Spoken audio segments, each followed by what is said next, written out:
Bienvenue dans cette nouvelle vidéo, dans ce nouvel épisode de la série euh, Liberté radicale. Et dans cet épisode, on va s'interroger un petit peu sur tout ce qui a trait au fait de démystifier. Démystifier quoi? Le mythe de la sécurité euh, par rapport à la notion, par rapport au concept de liberté. Alors l'idée, c'est vraiment d'avoir conscience que souvent, on préfère avoir raison finalement plutôt qu'être libre et on va préférer rester dans sa cage toute dorée parce qu'on va la croire confortable. Mais est-ce qu'on l'a vraiment regardée en face? C'est ce qu'on va aller regarder aujourd'hui pour démystifier cette illusion en fait de sécurité qui nous maintient dans un trop petit espace alors que on pourrait avoir accès à beaucoup plus de liberté. Donc la liberté, ça reste un choix. Il y a des personnes qui ne sont pas forcément intéressées à la liberté et finalement qui préfèrent qu'on continue à leur dire ce qu'ils doivent faire ou qui continuent à aller en fait en terrain connu. Et c'est OK. Là, je m'adresse aux personnes qui ressentent intérieurement euh, cette envie, cette pulsion intérieure finalement d'être libre. Et pour ça, je vais vous inviter à aller voir le mirage de la sécurité, c'est-à-dire la différence fondamentale entre la sécurité extérieure et la paix intérieure. Alors oui, peut-être que vous vous sentez en sécurité extérieure, c'est-à-dire sécurité par rapport à l'acquisition de biens matériels, par rapport à un statut que vous avez peut-être, une position sociale, par rapport à un rôle aussi dans une famille, un rôle et une fonction aussi dans la relation. Mais est-ce que à l'intérieur de vous, vous êtes vraiment en paix avec ça? Est-ce que vous êtes bien avec ça? Ou est-ce que vous aspirez, vous ressentez que vous aspirez à quelque chose de beaucoup plus grand? Et finalement, souvent, notre cerveau, euh, et là je ferai un petit résumé, un petit raccourci, mais notre cerveau, notre ego, va nous va tout faire en fait pour nous maintenir dans le connu et va même faire émerger des peurs, hein, alors que et ça va nous empêcher d'avoir accès au meilleur. Donc en fait, notre ego nous protège en mettant en évidence des peurs qui vont nous empêcher d'accéder au meilleur qui, par définition, est souvent inconnu. Et le meilleur, en fait, on ne le connaît pas tant qu'on ne l'a pas testé, tant qu'on ne l'a pas goûté, tant qu'on ne l'a pas expérimenté. Donc, le problème, en fait, c'est que la sécurité est souvent associée à stabilité. Et ça, c'est à l'opposé de la liberté qui va, elle, plutôt requérir finalement de l'adaptabilité, de la fluidité, de la souplesse, d'aller dans des endroits, par définition, qu'on n'a pas forcément connus, qu'on ne connaît pas. Et là, l'idée, ça va être justement d'avoir le courage, d'avoir la force d'aller déconstruire ces croyances, d'aller déconstruire les règles que nous nous sommes imposées. Donc ça peut être aussi des règles familiales, sociales, sociétales, culturelles qui nous disent que voilà, la meilleure vie, c'est quand on a ci, ça ou ça. Mais en fait, vu qu'on n'a pas testé d'autres choses, on n'en sait rien. Donc, vous voyez, moi, par exemple, je suis restée 10 ans dans la même maison et quand j'étais seule, en fait, je suis restée 10 ans dans la même maison et j'étais affreusement triste dans cette maison et je comprenais pas pourquoi. Et un jour, sans rentrer trop dans les détails, mais j'ai fait le choix en quelques heures de déménager. Donc, j'ai donné mon préavis et j'ai déménagé. Et là, ça a été le début du grand changement parce que même d'être nomade, finalement, je ne l'avais même pas choisi, je ne l'avais même pas décidé.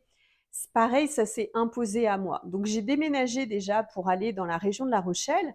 Et en fait, j'avais aucune. C'était presque même un peu inconscient, mais je pense qu'il fallait ça pour avoir la vie que j'ai maintenant et pour pouvoir voyager sur les îles et être toujours entre guillemets en vacances dans des lieux différents. c'est que j'ai eu beaucoup de mal à me loger à La Rochelle et finalement de là, il y a plein de choses, hein, plein de contacts, de choses qui ont fait que, j'ai commencé ma vie de nomade en expérimentant, d'habiter dans le sud, sud-est, sud-ouest et j'ai essayé d'observer en fait, les énergies, est-ce que mon corps aimait? Est-ce que je me sentais bien? Et j'arrivais pas à trouver d'endroit pour au fur et à mesure avoir des opportunités qui se sont ouvertes sur l'île de la Réunion et pareil, l'île de la Réunion, je pensais pas y rester autant de temps. J'avais pas spécialement vous voyez, quand vous arrêtez de décider avec votre ego, quand vous ne voulez rien, en fait, c'est là où tout s'ouvre et vous allez avoir vos plus grands changements de vie qui sont hyper alignés à votre soi, qui vont se faire parce que vous ne voulez rien. Moi, j'ai jamais voulu spécialement aller habiter sur une île et je m'y suis retrouvée 1 an. J'ai jamais voulu et cru que je pouvais être coach ou thérapeute, médium, formatrice dans le corporel, je savais pas que j'avais accès à ça et que j'avais des capacités. C'est vraiment parce que je me suis laissée porter que j'ai fait toutes ces découvertes. Et de la même façon, c'est parce que je me suis laissée porter que j'ai atterri à La Réunion. Et encore, ça, c'est que le début. Donc l'idée, c'est vraiment d'identifier en fait les règles qui vous limitent et qui ne vous servent pas dans vos potentielles évolutions et vos potentielles relations, activités, changements de vie. Voilà. Et là, vous allez payer un prix invisible pour rester dans la conformité. Alors, cette vidéo, cet épisode, c'est pas forcément pour vous dire soyez tous nomades.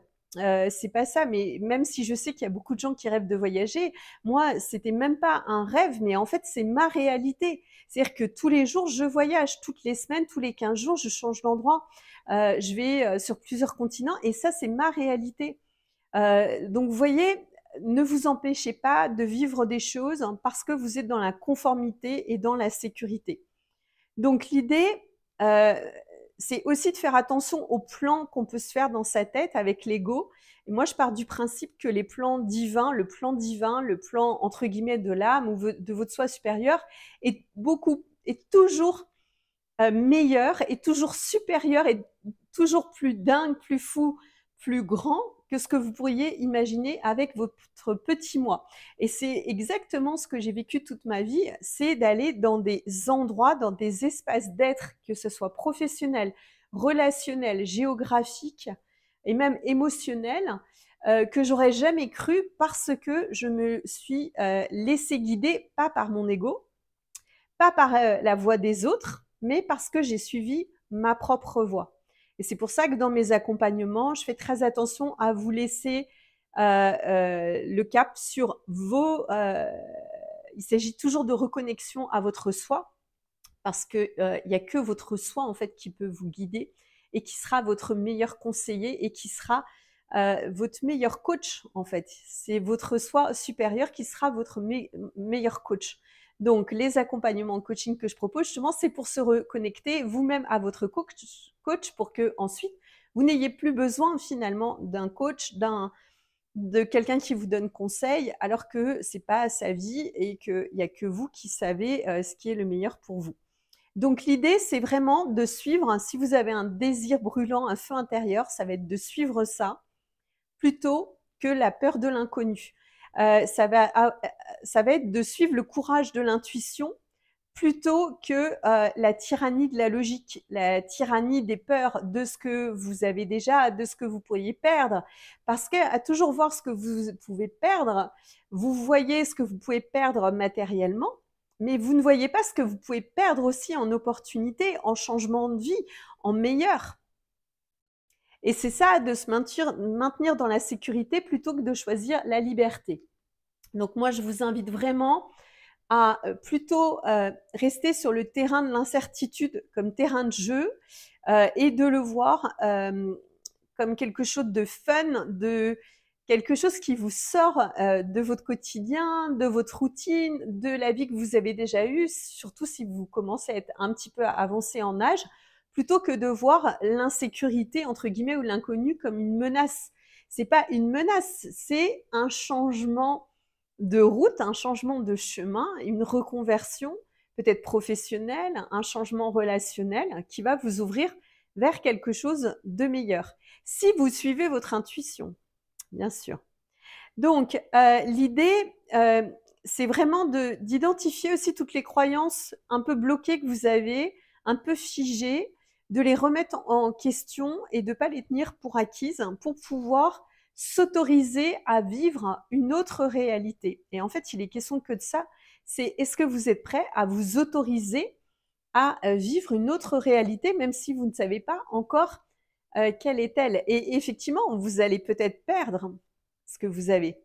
Mais vous allez, si vous ne faites rien, vous pouvez perdre aussi le fait, comme moi je l'ai vécu, de faire des grands voyages, d'augmenter mon champ d'activité, de transformer la vie des gens, d'être au service beaucoup plus grand et beaucoup plus humain et beaucoup plus conscient et quelque chose qui me colle beaucoup plus, par exemple, que le fait d'être avocat où j'étais juste au service de certaines personnes relativement aisées, des sociétés qui me payaient en fait pour des actes juridiques. Vous voyez, c'est pas du tout la même, c'est pas le même feu intérieur de se lever le matin en se disant qu'on va contribuer à changer la vie des gens que voilà, d'être avocat et puis même si c'est un métier très noble, mais de travailler sur des polices d'assurance. C'est pas du tout la même chose.